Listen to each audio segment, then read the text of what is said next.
Well, hello again. Welcome to Horror in Detail. Today we are going to share Skinwalker encounter stories. First story, my Skinwalker experience. I've seen a lot of posts about Skinwalkers lately, so I thought I'd share my own story. Back about 10 or so years ago, my good friend and I would occasionally take trips to her family's property out in the middle of nowhere. It was fairly remote. You had to drive up a dirt road a few miles and couldn't access it unless you had a key to the chain on the gate. There wasn't anyone around for miles. All that was there was a trailer they had towed up and left to sleep in. The feel out there was always a little off. One day we were wandering around the property, not really thinking much of it until about 20 minutes later when we realized we had actually been walking out into the middle of nowhere. We had no water with us and had no clue where we were. Luckily, we found our way back after a while, but neither of us could explain why we did that. I'd also take my voice recorder, and we caught quite a few strange things on it. One day before heading out there, we were talking about Skinwalker Ranch. It was only about a 40-ish minute drive from the property, so we thought, hey, why don't we go and try to find it? We thought it would be cool to say we had been there. After searching the internet, we found fairly good directions there and headed out for the night. We had a bit of trouble locating it, but after a bit of driving around, we pulled into an area that was spot on from the descriptions we had read. We stepped out of the car, and the first thing we noticed was the mass amounts of bugs swarming us. Only a few short seconds later, we had huge dogs barking, growling, and running at us. We immediately jumped back in the car and took off. We ended up staying in the area for a little longer exploring. Later that night back at her property, we were sitting around the fire talking. All of a sudden, we started hearing barking. It was rather startling, and she immediately froze and said she had never heard barking in the area before. She isn't one to get scared easily, so her uneasiness put me on edge. Not too long after that, there was more barking. Very slowly, we were being surrounded by what I assume are coyotes. We both tired yelling, jumping around, and throwing rocks, but that didn't seem to do any good. I've never known coyotes to act this way. We were terrified and had no clue what to do. Not really wanting to stick around and find out if they'd get any closer to us. We doused the fire and flipped on our flashlights. She grabbed my hand, and we booked it back into the trailer. We were both shaking by the time we made it in, and she locked the door. I don't think either of us slept that well. I heard a lot of weird sounds and felt a sense of dread the entire night. As soon as the sun started to rise, we decided to pack up and get out of there. We neared the car, and what we saw sent chills down my spine. On the driver's side of the car window was a huge handprint made with mud. It was easily twice the size of our hands. We looked at each other and silently agreed that we needed to get the hell out of there. I'm not saying it was a skinwalker, but neither of us have been able to explain it. I've never been back. Second story. Possible skinwalker stalking me in Oregon. Throwaway account for obvious reasons. Fair warning, this takes a while of explanation before I get to the recent events. And sorry if this isn't the absolutely categorically correct place to post this, but I don't know where else to go with my experiences. Some setup stuff about myself before I get to the meat of the story. I live in Oregon, specifically Yamhill County, a moderately sized, mostly rural county. I'm half Native American, half Caucasian, with my tribe being an Algonquin-speaking people of the Anishinaabe.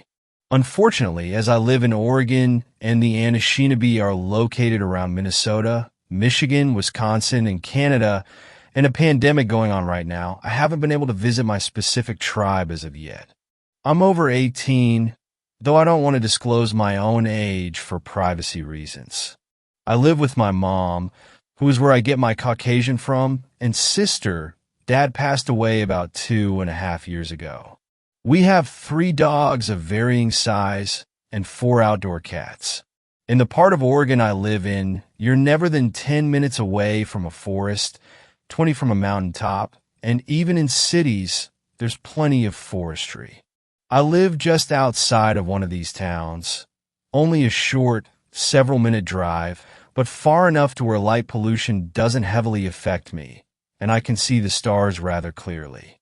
I've lived at this house since I was a kid, and though I've always gotten the creeps about this place since it's next to a giant forest, it's been a while since anything I could categorize as paranormal happened to me. I'm a pretty skeptical and not so superstitious person. I think science could explain around 95% of the world's mysteries, though I've seen some stuff I have no rational explanation, and the things that have happened to me over the past 3 days fall solidly into that.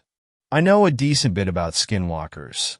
They come from the Ute and Navajo tribes' legends, being witches that are the antithesis to medicine men, commonly found around the Four Corners area of the U.S. on and around Navajo reservations. But my knowledge is limited to different internet retellings of the legends, so I only know a few baseline rules. Don't fall for their imitation voices if you smell dead. Rotting meat, then you need to leave ASP. Don't acknowledge its presence directly, don't. Say its name out loud unless you want to attract one. If you want to harm one, you'll need white ashes like that from burnt wood. Burn sage if you suspect one being near you or hunting you. And if you happen to spot its true human identity, then you can say its name and accuse it of being a skinwalker to kill it. How much of that is true, I am still unsure of for a number of reasons. The largest being that I don't think any of the videos I watched were made by natives who would have more intimate knowledge of these creatures. But I could be talking out of my ass on that end for all I know. Some background for this property. According to the previous owners, who were part of a family who have lived here for generations, there was once a log cabin built here on top of a native burial ground, which is also on a long and active volcano. Sounds cliche, I know, but it's absolutely true near as I can tell for the burial ground part, and the inactive volcano part is fully true. There has been a number of odd, unexplainable phenomenon, which I'll keep short to keep with this sub-theme. The most notable include 12-foot metal doors belonging to a car paint booth being shook intensely by absolutely nothing. An old 50s metal gas/oil can flying up from behind a ton of junk and flying directly at one of my dad's friends. A running sound, followed up by the mirror door in my parents' bedroom being shattered at 3 a.m. one night, the exact same time my dad's best man died. Needless to say that while I haven't encountered any big feet or Mothmen, I have seen some stranger things that have no logical explanation. The property I live on is around 10 acres in size. The house is decently large, with a one-car garage and office, which is where my sister is currently chilling out at. Next to it, and a large metal garage around 200 yards east from the house. The smaller garage and the house have motion lights all around their perimeters for proper illumination in case anything or anyone gets near the house, but the larger garage only had a halogen bulb outside its main door that went out last week, and now at night that entire area of the property is pitch black. The house has 3 doors, 2 on a porch to the front yard and driveway, 1 to the laundry room and into the backyard. One the eastmost side is the living room, with 9 windows and one of the doors, a kitchen area with a view onto the porch, another living room type area, and then a hallway to the bathrooms and bedrooms. The office in the smaller garage has 2 entrances, one heading directly into the backyard that's sliding glass, and 2 partially iron, partially glass doors that head into the garage itself. The metal garage was built over the aforementioned cabin and has an attic that spans over the entire length of it. It has a car lift, a paint booth that can fit a limousine, a bathroom, and a scaffolding with a heater, which is where the gas can flow from. Around 15 feet behind the shop is a large forest that I have never stepped foot into due to there being a crazy old man living in it. While I haven't stepped into it, my sister and her friends have headed in a few times, each time returning with odd objects. Though they haven't gone into the forest for several years, I remember them bringing out stuff like Baphomet statues, animal bones, and weird rocks before. Aside from these, the only things we see out here animal-wise are does and baby deer just passing on through our yard to get into the forest. Now for the current events. Around 4 a.m. on Saturday night, I was preparing to go to bed out in my family living room. My room is painted black, and being the summer here, it gets ridiculously hot at day, and I don't have a good AC at the moment, so I'm sleeping out in the living room.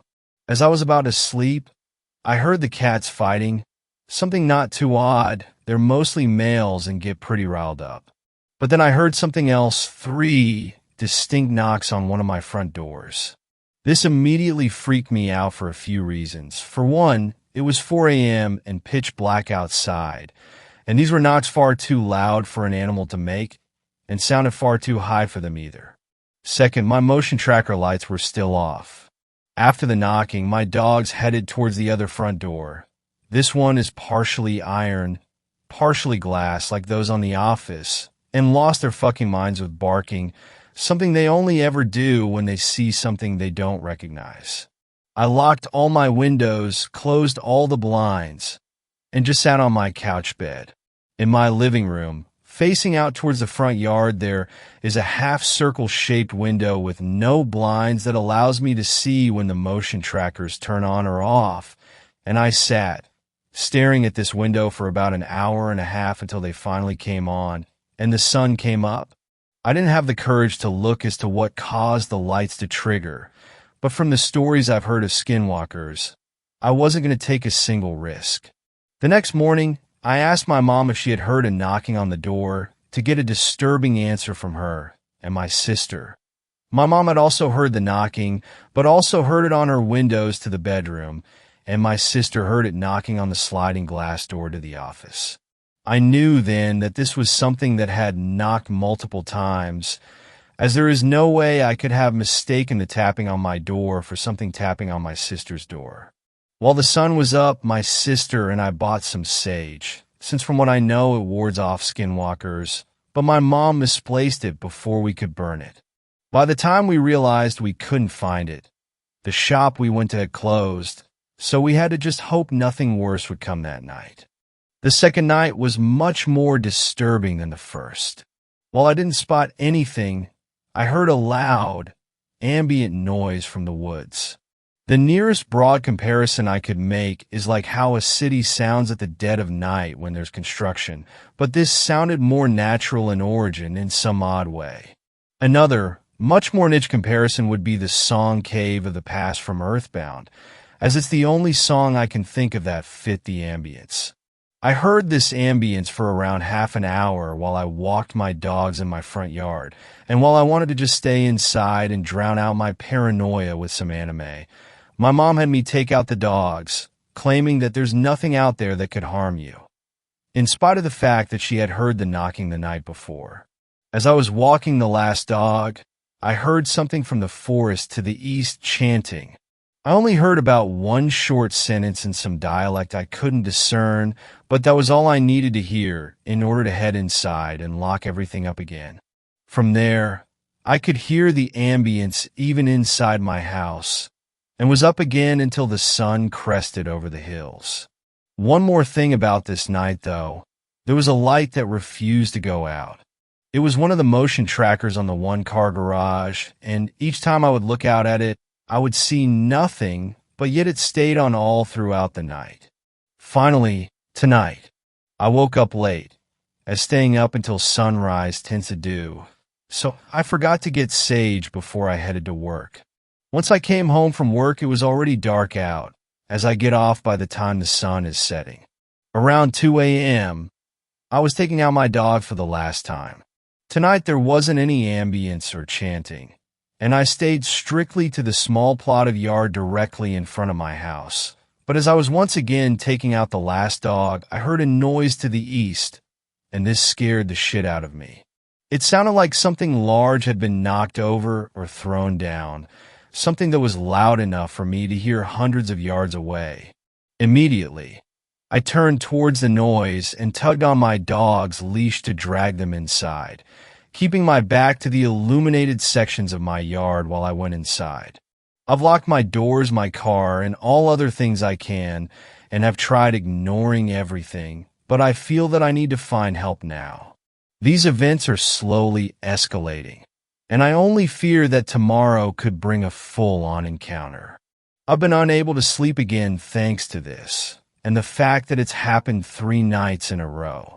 Now, while I think it could be a skinwalker, I think it could also be a wendigo.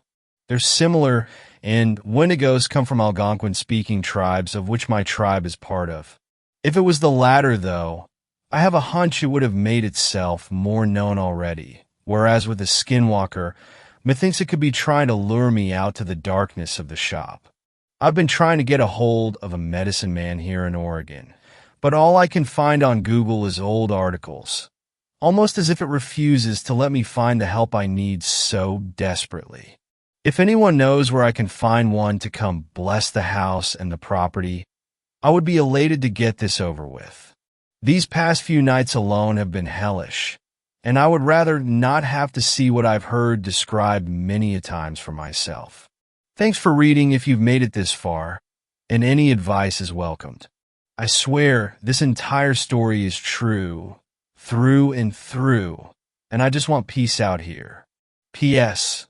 I wrote this last night, and both subs I submitted it to have yet to approve, just saying it's been rejected by the mods. This night when I came home from work, though, I heard a hissing/growl come from the woods behind the garage, and later as I was taking out my dogs, spotted eyes about 7 or 8 feet up directly in front of the big metal garage. At this rate, I fear that when I come home tomorrow or Thursday that it'll just wait out in the road for me. I need help ASAP. I don't know what to do and need advice desperately. Third story, seeing a skinwalker. Now, when I say this story is true, I mean it. At the time, I was 13 years old and was a skeptic when it comes to things like ghosts, aliens, skinwalkers, but this experience opened up my mind about this stuff. At this time, I loved to go out to the woods behind my house, only about 200 meters away. And it was a fun time, but after this, I have a strong fear for the woods. So, it was mid-June and it was a nice summer day. My parents weren't going to be home for some time, so I decided to go to the woods. I was just walking around, gathering supplies for my fort I was making out there. When I was out there, I felt like I was an old Native American. So, I had a small teepee made of thick branches and bark and some rope. It was pretty cool in my opinion. I also had a collection of spears I made with my knife. This would later come in handy. It was getting late, so I decided to put out my fire I made to cook some hot dogs. As I was doing this, I heard the snapping of twigs around me. I was the only out there, but there was quite a bit of rabbits in this area, so I jumped at the chance of hunting one with my spears. So, I crept over to my area with my spears. I grabbed the sharpest one and slowly crept over to where I heard the noise. And I was right, there was a rabbit, but it was dead. It was fresh blood, and I was starting to worry. Just as I turned to run back to put out my fire, I heard my name being called, but it was distorted. It almost sounded like a screech, to be honest. I was scared, but stupid 13-year-old me wanted to investigate. I walked around my woods, every so often hearing that screech and trying to track it.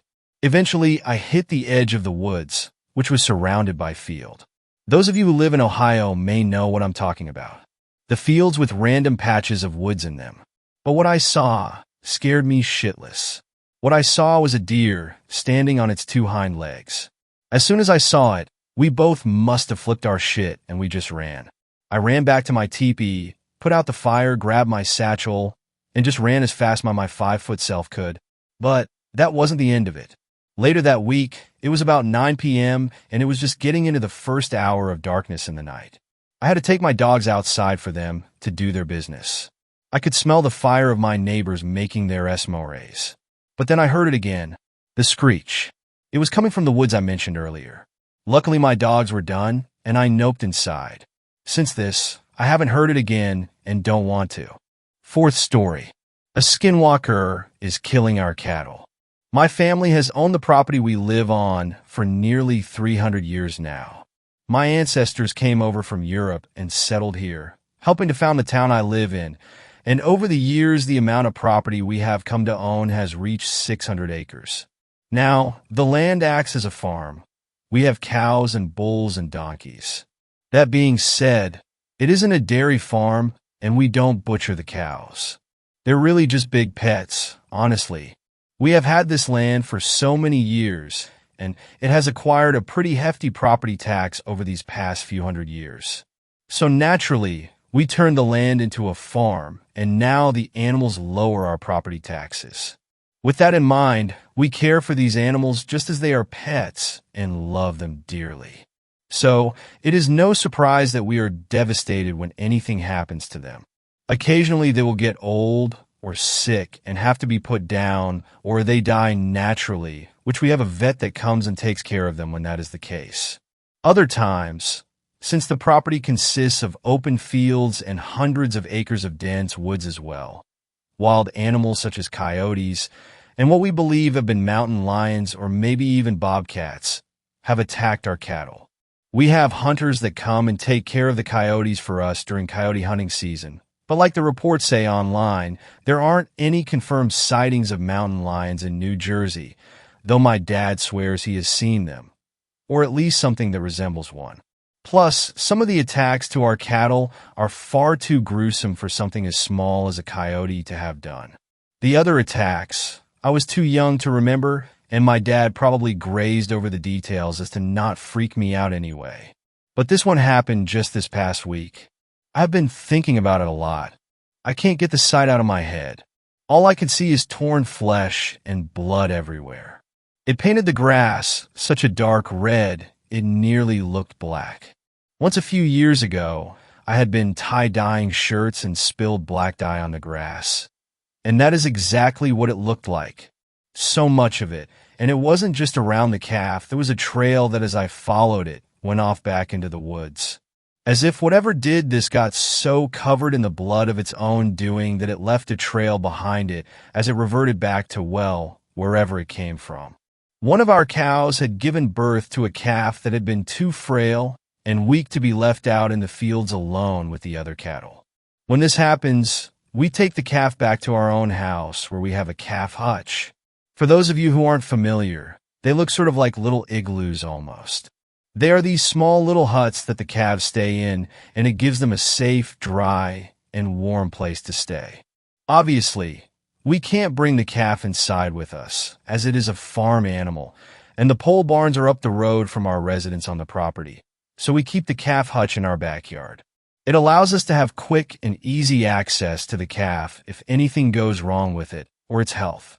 We usually keep a calf like this here at our house for at least a few weeks, to bottle feed it and help nurse it until it is strong enough to return to the field with its mom and the rest of the nearly 150 other cattle. This calf was no different. It had been staying with us for about 2 weeks, and it was getting healthier and stronger by the day. Friday night of this past week, as my dad was falling asleep, he said he heard animal noises in the backyard, but this was nothing out of the sorts. Our backyard was lined by a section of woods, and there were squirrels, deer, and other wild animals that made noises, well, nearly every night. Looking back now, every part of me wishes he went out to check it out, but how could he have known that something was about to brutally murder our calf? And if he did, maybe he would have tried to go after my dad too. The next morning, we woke up and went outside to check on the calf and give it his bottle. But we were not greeted by the cute and fuzzy calf, excited for its milk like we were expecting. Instead, we walked to the backyard and found a massacre. The calf was still alive. That was the worst part. Its organs and intestines were exposed to the cold, dewy morning air. The grass was black, stained with so much blood, and the calf was twitching, convulsing. I have no idea how it was still alive. Whatever tore this calf apart had every intention of killing it. But why? No part of the calf seemed to be missing. There were no teeth marks anywhere.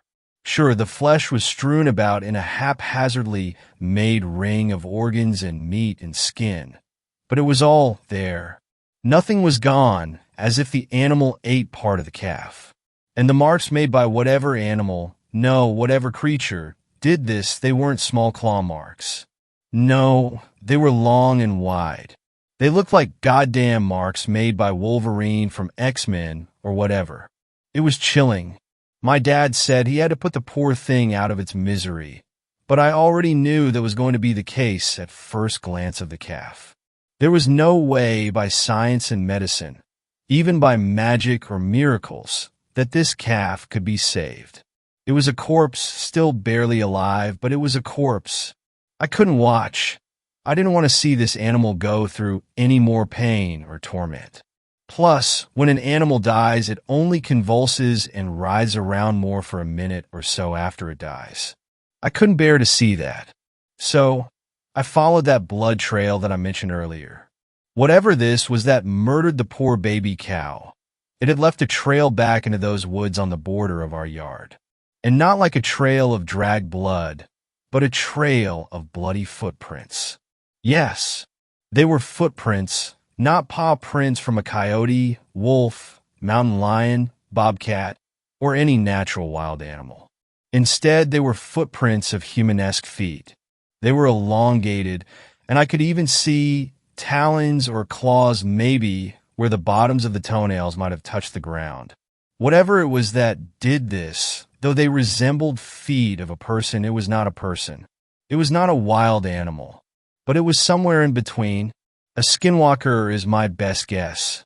This land that our property lies on, from what I vaguely remember being told from when I was a child, was once the land of native people.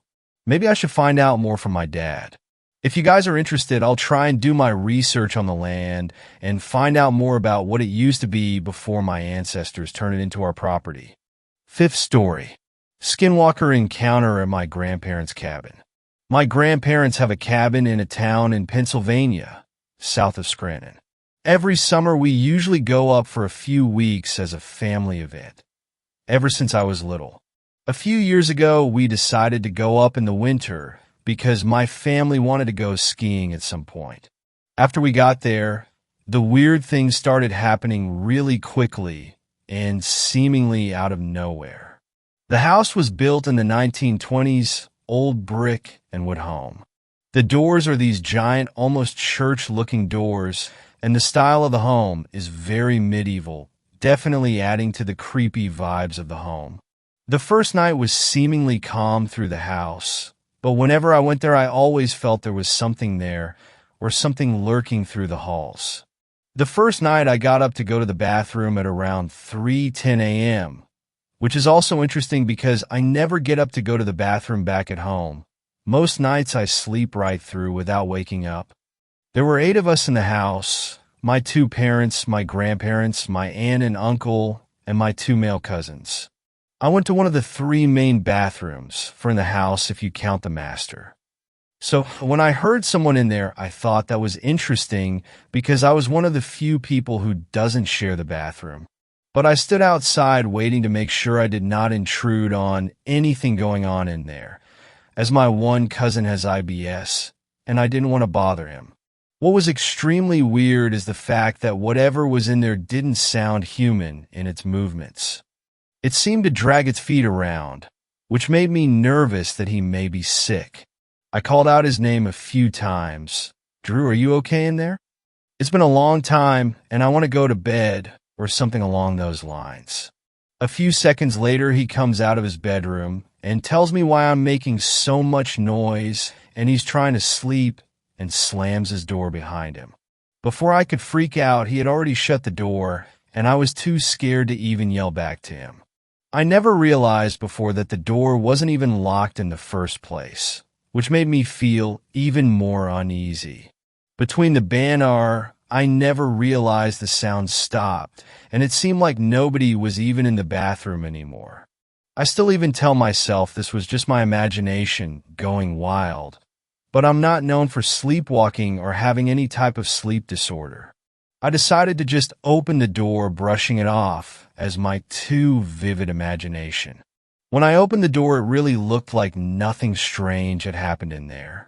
But when I was washing my hands, I realized the window was open, and I froze thinking someone had broken into the house. But this was on the second story with nothing to climb up on, making it almost impossible to climb up there. The next day, nothing happened in the daytime, making it seem more to me that it was just a figment of my imagination than reality. But that night I had to let out my dog. She is elderly and never really barks much, nor does she run fast, so this definitely is a case for concern, I thought. When I let her out, she bolted to the edge of the woods and vanished inside them. I tried to follow her barking, but honestly, I was too scared to go into the woods past the tree. When I finally got her to walk back, her back legs seemed off, almost like a person pretending to be a dog walking on the ground. Her eyes were also off. They looked human-like, not her usual dark almond eyes. I freaked out and ran back inside without her. When I got inside, she was sitting panting by the door, so she must have ran back in when I was yelling into the woods to try to find her. At this point, I didn't even want to leave that house for fear of what was lurking in the woods. I had no previous information on skinwalkers or even knew what they were, so I had not connected the dots yet. The last night we stayed, there was the most interesting and confusing turn of events that had happened. We all had skied all day, so we went to bed quite early, around 9 to 10. I never fall asleep early, as I am usually a night owl, but I woke up around 12 a.m. to sounds of my cousin Drew yelling outside. I woke up in a fog and tried to quickly rush to the door and open it. I didn't even take into consideration that the door was still locked from the inside. When I got outside, his voice seemed to be coming from multiple directions and echoing through the valley. I saw him by the cars yelling, and when I started to go outside and call out his name, he looked at me quickly. His eyes got huge, and he ran into the woods with a beckoning gesture for me to follow. I decided that was definitely a bad idea, so I woke up his parents, and he ended up being asleep in his room the whole time. Not now until years later did I even find out about skinwalkers from one of my Native American friends I met in college. I still have no idea what was out there that weekend, and I haven't been back since. Sixth story. I think I met a skinwalker. Growing up in Arizona, I can say I was raised in a melting pot. Yeah, I know, pun intended. It's hot out here, but honestly, I met a lot of cool kids, including some of the Navajo children. They weren't any different than me. They just have separate cultural norms than my family. During class earlier this week, one of my friends joked around about something called a skinwalker. Immediately, the Navajo children shot a pissed and worrisome look to him. I decided to confront him. Hey dude, it looks like you really upset them. So what, it's not my fault they're afraid of skinwalkers, he yelped, putting special volume and enunciation on the last words. As silly as it is, I didn't even know what that was. So I asked him and he responded, "Ick, but I love to piss those kids off." Later in gym class, I walked to the bleachers from the track to the kids. "Hey fellas, I'm sorry for my friend. He can be a real jerk sometimes. They told me not to worry about it. You know, guys, you don't have to, but can you guys tell me what a skinwalker is? I've never even heard of it till this day." One of the kids started looking around cautiously, and I felt like he was about to tell me, but he hesitated as a grasshopper bounced off his foot. You know, I think you're better off not knowing, and even more better off not saying their name. Feeling defeated, I walked home to my family's ranch. I noticed as I was about on the porch, there was a couple coyotes nearby. They've always been a big problem in this area. They've bothered my family's livestock, and a donkey can only kill so many. Normally, I could scare them off by tossing a rock or something, but when I did, they remained still. I walked inside and told my dad about the coyotes, and he loaded up his shotgun. Dad wasn't much a hunter, but he had no sympathy for invasive coyotes and rattlesnakes. He kept a single-shot 12-gauge by the door in the event one of the two made their way on the property. Dad walked out and peppered the ground near one. All of them scattered but one. He got into a stare down with my dad and wasn't bucking under the threat of being pumped full of shell. I saw Dad popping another shell, and he fired again, striking the coyote and laying it down. He hollered at me that he was going to drag the body off the property and would be back shortly. That evening, he came in limping. Not like in a pain limp, but in an awkward one that seemed unlike anything I'd seen before. Dad, what happened? Did you twist an ankle? No, son. Fell carrying carcass. Be okay? Great, he had been drinking again. I bet that's took him so long. Probably hit the bottle in the barn once he hauled the coyote away. Lord knows this wasn't the first time that's happened. I figured while he was drunk, I could ask him about skinwalkers. Dad was pretty superstitious, which makes sense why he wouldn't try to scare me with ghost stories. Dad, someone at school said something about skinwalkers, and I've never heard of such a thing. Do you know anything about that? He instantly sobered up. Well, listen here, boy. Skinwalkers are magnificent witches who can transform themselves into animals. Most of the kids at your school wouldn't dare speak of them because they fear them. But that's all fake, right? Dad chuckled. No. You never know when one is near. Could be any animal. Some of the ones can be insects, people. They are masters of disguise. He stood up and hobbled out the door. Don't stick your nose where it doesn't belong, and mind who your company is. He then walked back out the barn. Later that night, he walked in and took his boots off. Hey, Dad, I'm sorry for bringing up skinwalkers. I know you've worked hard all day and don't have time to answer questions. Son, what are you talking about? Did you fall asleep? I hauled the coyote off and loaded it on the trailer to take for a proper burial. I just pulled in. 7th story. Skinwalker took my cousin. When something like this happens, it happens out of absolutely nowhere with no warning. It's not some horror movie or story where you know something is about to happen. I'm going to describe what I felt and what I saw. I've been looking for somewhere to share this, and hopefully someone can tell me what happened. I had never heard of Reddit or skinwalkers or anything before this happened. I wish I could say something cliche like I was on Skinwalker Ranch or my grandma is a Navajo or some shit like that, but I can't. I had never heard of the Navajo Indians or skinwalkers or anything, and I sure as hell didn't believe anything like that existed or even gave a fuck about it. I am 16 years old, and this happened this summer, June 9th, 2018. I grew up in the suburbs near Atlanta, so I had a completely normal life until this happened. I was off of school, so me and my dad went up to Denver to visit my uncle and aunt and my cousin. I have no other cousins my age except for this one, so we were pretty close and kept in touch often. His name is Charlie, but we share the same last name cause his dad is my dad's brother, so I won't use our last name.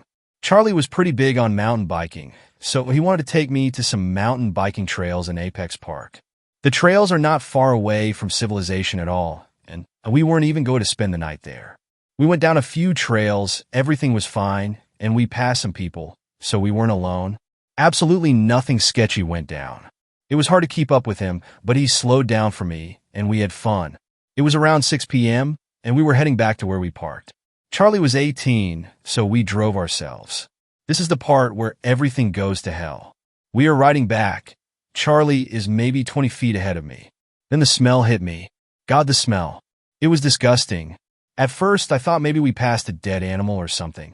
It was more metallic, though, and it was very heavy in the air. Charlie stops, but doesn't get off his bike. I slow down and stop next to him. He looks at me with a disgusted face. Do you smell that? What the fuck? The smell started to get stronger. It was so strong that I felt like gagging. Looking back, I wish that I had felt something watching us, or at least any indication that something was not right, so that we could have left or found somebody. I guess Charlie had heard stories about these things because I saw his face change from disgust to absolute fucking terror as the realization hit him. Oh fuck. In less than 1 second from him, saying that something went by so fast and tore him off that bike. I did not see it because I could barely process what the absolute fuck was going on. I was still on my bike staring at the place he just was. Chills flooded my body so fast that my vision went black even though my eyes were open. Then the adrenaline hit me. My brain pounding, but I had no thoughts. I didn't scream. Then I fucking looked up. It was right there. so fucking close to me. It looked down at me because it was huge, maybe a couple feet taller than me. I wish I could tell you I didn't get a good look, but it's always crystal clear in my memory. It was like a wolf, but standing upright like a person. Its fur was matted and greasy and fucking disgusting. But that wasn't what I was looking at. It had Charlie's face, smiling at me. The closest thing I can describe my reaction to is when the people in Bird Box see the monsters. God, I am crying writing this right now. The smile was pure evil, but indescribable. Its mouth was way too big, and it was literally smiling from ear to ear. Then the eyes.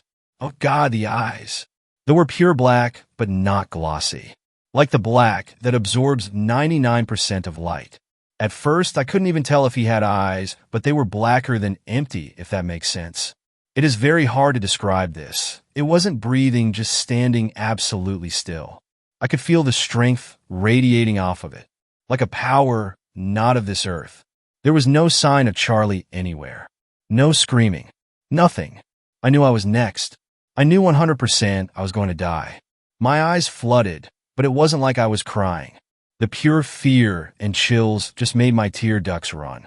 Suddenly it dashed away, so quick I felt and heard the air rush around me. I felt someone grab my shoulder. "Kid, are you okay?" It was a fit guy in his mid-40s and his wife. I hadn't even heard them approach. Keep in mind that from Charlie saying, "Do you smell that?" to this guy grabbing me on the shoulder was about a 10-second span. All the things I just described were the emotions that were flooding me in that time, not actual thoughts. Then it hit me. I couldn't speak. I was gasping for air, my head pounding, vision blurry. "Are you okay, kid?" I just cried, and I was trembling so hard the guy thought I was having a seizure. I don't remember leaving the trail. I just remember getting to the exit, then getting to the hospital. Charlie is gone.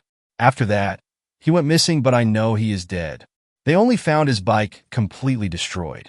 They sent a search party after him. No one believed me. They think he just got lost and or attacked by an animal. I went home. I have diagnosed PTSD now and nightmares almost every night. My life has been completely destroyed by this, and I know nothing will ever be the same. I couldn't leave my house for a long time. The days after that I spent researching what that thing was, and the closest thing I guess would be a skinwalker. It's nice to know I'm not the only one, and people on this site can actually believe each other. Everyone thinks I am crazy. 8th story. I think I encountered a skinwalker. I have no evidence, but I promise you all this story is real. Sorry for the wall of text. I've always been a bit of a skeptic ever since I was a kid. Scary stories don't faze me. Horror games never frighten me. And whenever I hear something weird at night, I instantly assume it's something normal, an animal or just the house settling. Despite this, something very unsettling happened to me the other day, and I'm really not sure what to make of it. I think it's the first time in years I've been genuinely frightened. I live in a forested area in the U.S. Me and my girlfriend live in a large cabin, and although there are roads nearby, our nearest neighbors are at least a kilometer away. We also have 2 cats, one of which sleeps in the bedroom with us, whilst the other often goes out at night and does whatever cats do when they're out of sight. Anyway, I like to stay up late at night and sleep late into the morning, whereas my girlfriend's an early bird. It was about 1 a.m, and I was watching crappy TV in the living room whilst my girlfriend slept in the bedroom. I was beginning to grow tired when I heard something outside, near the cat flap. For clarity, our cat flap uses an electronic chip, so only our cats can use it. I assumed it was just one of the cats coming into or leaving the house, and I ignored it. Then I heard it again. It sounded like something thudding against the flat. It happened several times at random intervals until I lost my patience and decided to just go and open the door. Clearly the cat was having trouble getting in. I never thought about it at the time, but this was weird because we feed our cats well, and they're very lean rather than chubby. I passed the bedroom and peered in as I walked past to see if my girlfriend heard the noises. She was fast asleep, but the cat that sleeps with us was staring at the window. I called her name. Nothing. She kept staring. I shrugged it off. and kept heading towards the kitchen. The back doors are through there, by the way. Anyway, so I reached the back door and saw a dark shape through the translucent flap. I sighed, expecting the cat to be out there, and opened the door. It took me a moment to open the door, and I saw the cat tense up as I opened the door. The door opened fully. I froze. It wasn't my cat.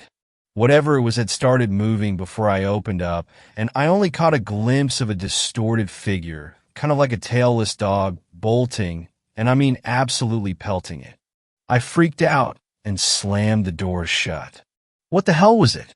I wasn't sure.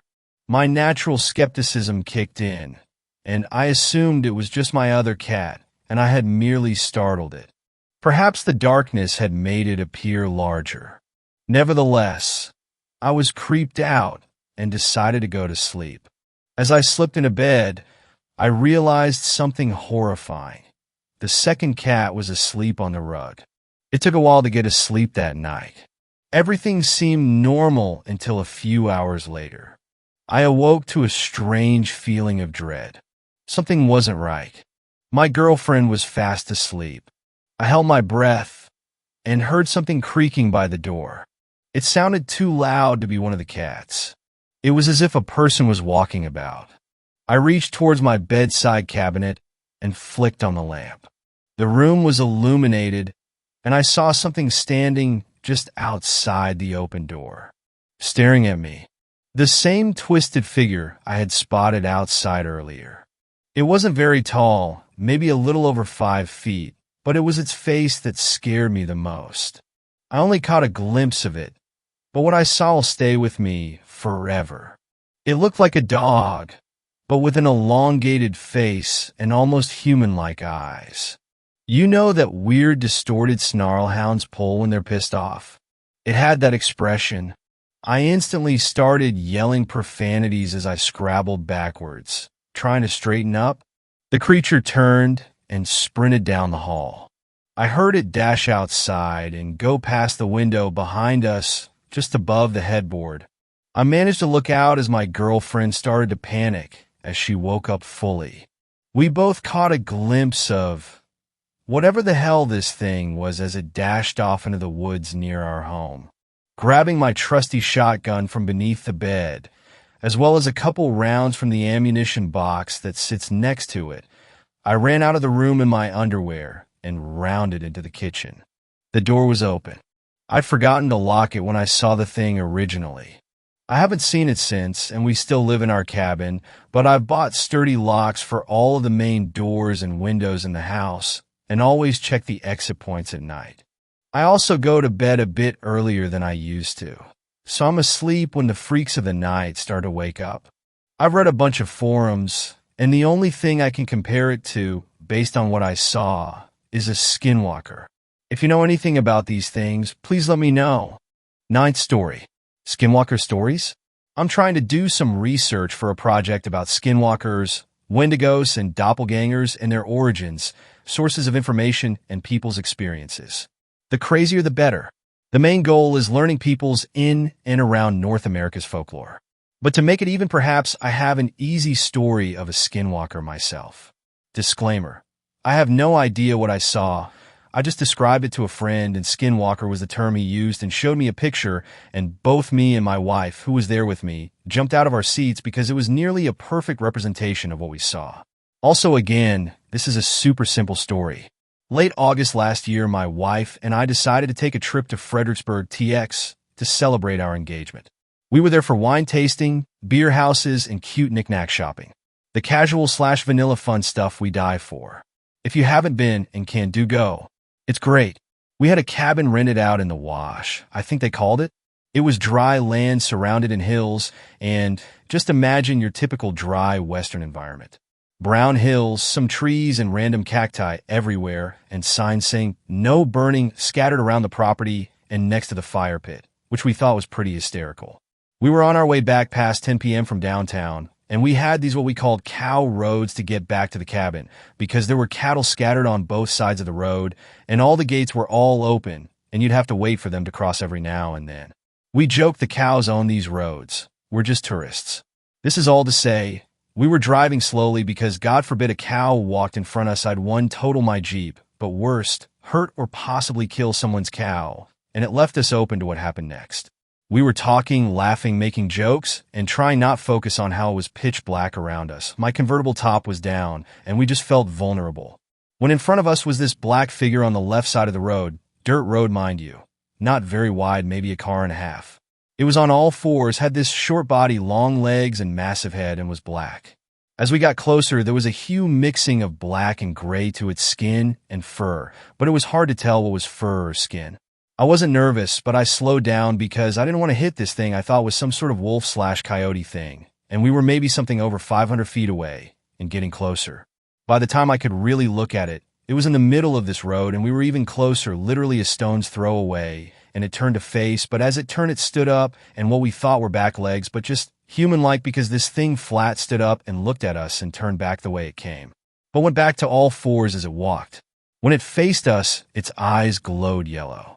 I remembered wolves glowing red. I could still be wrong, which added my confusion in the moment.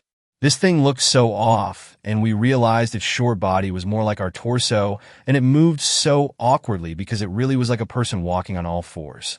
But its head was a thing of nightmares. That's all I know. It looked right at us.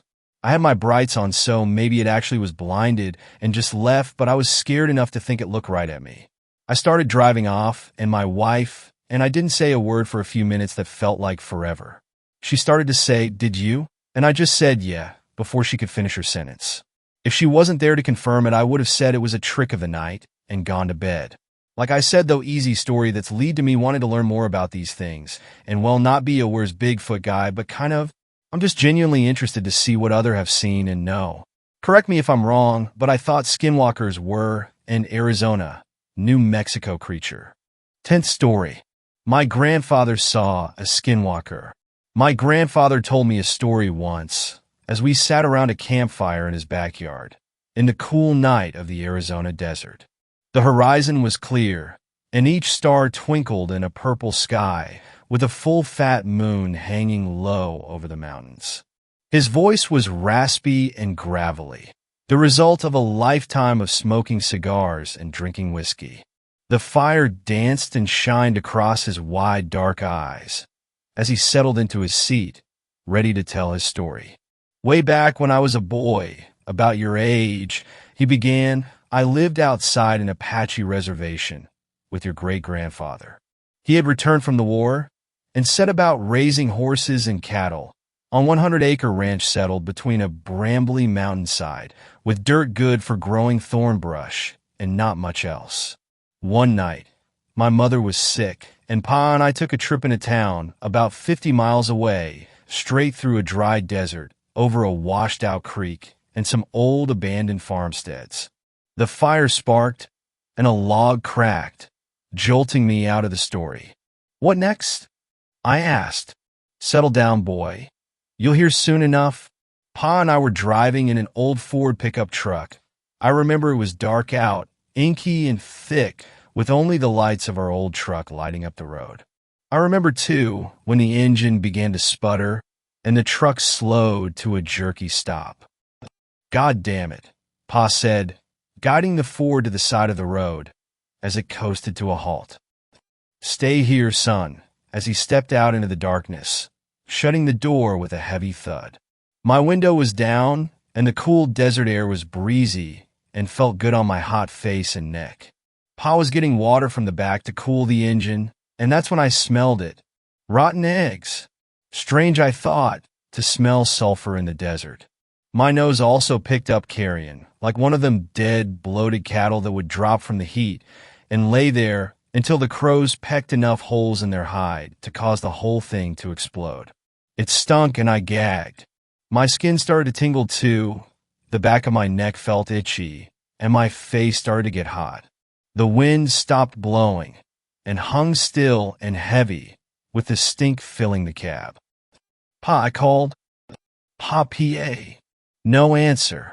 My heart started beating, and I felt such a fear in me, in my bones, in my chest. Boy, I tell you, I never felt fear like this. Not until Vietnam. Not until I saw men dying around me. I locked the door, and reached over for my pa door and saw a shadow bound across the road through both dim beams of light across the partly open domed hood. Grandfather paused. He spit a fat wad of tobacco spit off to his side, and he looked pensively into the darkness. I realized I was holding my breath and gasped for air. The night was cool, but I was sweating and clammy. Well, what happened? What about your father? What did you see? He sighed. A creature. He shook his head. You have to understand, there were legends older than the rock cairns out in the valley, older still than Crazy Horse and Sitting Bull, than the old Indian chiefs and their shamans.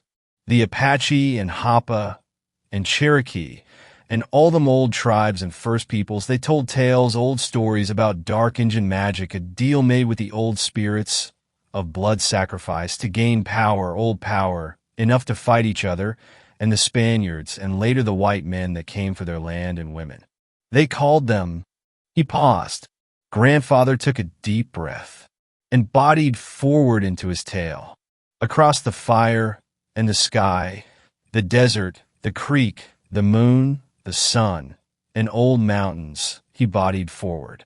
They called them skinwalkers, shape changers, old warriors resurrected as skinless men, all sinew and muscle, walking on deer legs, with the torso of a man and the head of a coyote. But messed up, boy, long and malformed snouts, teeth like a Bowie knife, long arms, and standing 7 foot, even hunched over. They'd gut the old cowboys and white riders. They'd run through bullets and sabers, part the Spanish armor like it was a potato sack. Wily, too. They could change their voice to match a person you knew or might know. Boy, that's what I saw. Big and fast, only for a second it ran across the road. Gray and mottled, muscle flexing under its legs, hooves clomping on the road, stringy muscled hunched shoulders. And it turned, looked right into the cab, looked right into my eyes, and I swear, boy, I swear it grinned at me. I sank into my seat, in shock and fear, shaking. I knew death was near. The air was electric. I smelled ozone and brimstone. The air felt like right before the lightning comes and blows a tree to smithereens. Charged and full with power. I yelled for my pa, but no words came out, just a dry squeak. I was shaking as Grandfather told his story. He was still here, so I know he lived, but the supernatural always fascinated me. And even now, I felt the force of his words.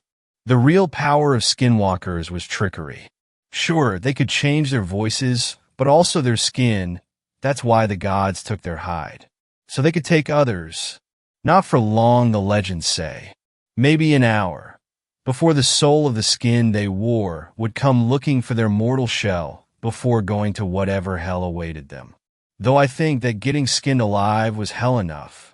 A minute passed in what felt like a lifetime, 1 second in 1,000 years. My father's door opened, and I jerked my head to the left, putting my fists up to fend off attack. "Son, it's me," my father said before climbing into the cab. He grasped the steering wheel and pulled himself in awkwardly, jerking himself into the seat. I cringed into the corner. I looked at him. I looked hard. "Boy, your great-grandfather was a good man, treated me and my ma right. He fought the Nazis and saw the worst of man in Poland when he freed all them camps. And now I was taking his measure. Is this my father? Do I make a run, or do I die? Is it him or not?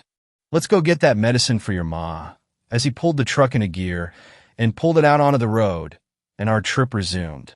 I guess it was him after all. But how did you know? Was it because he said something about your mom? No, boy, I knew, because out the window, out the corner of my eye, I seen that beast running 50 miles an hour right next to the car, looking at me with them yellow eyes and grinning mouth. I looked and saw it, hunched and angry, running next to us, boy. My pa kept his eyes on the road, locked straight forward.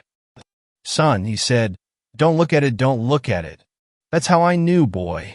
Thanks a lot for watching the video till the end. Subscribe to our channel Horror in Detail. Drop your opinions/suggestions in the comment section and like the video as it helps with the YouTube algorithm.